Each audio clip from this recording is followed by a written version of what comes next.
1789. La France est en feu.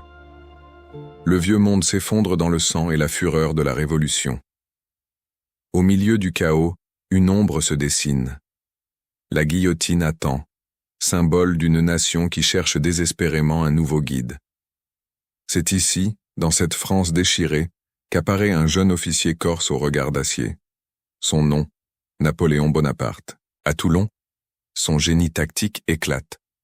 Sous le tonnerre des canons, il humilie les puissances étrangères et sauve la République. L'ascension est irrésistible. En 1799, le coup d'État du 18 Brumaire change l'histoire. L'ordre revient par la force et l'autorité. Le premier consul devient empereur.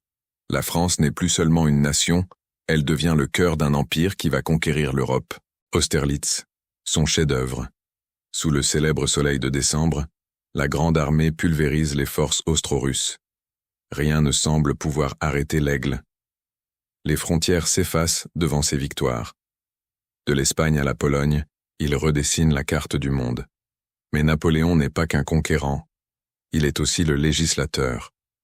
Dans le silence de son bureau, il dicte le code civil. Il crée les bases de la société moderne.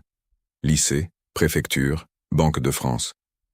Des piliers qui soutiennent encore notre nation aujourd'hui.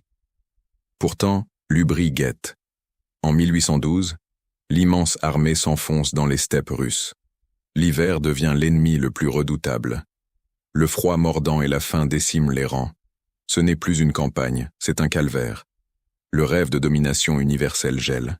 Le déclin s'accélère. À Leipzig, l'Europe entière se ligue contre lui. Malgré son courage, l'empereur doit abdiquer. Mais le lion n'est pas encore mort. Son retour de l'île d'Elbe sidère le monde. 100 jours de gloire avant le choc final. Waterloo. Le destin bascule dans la boue.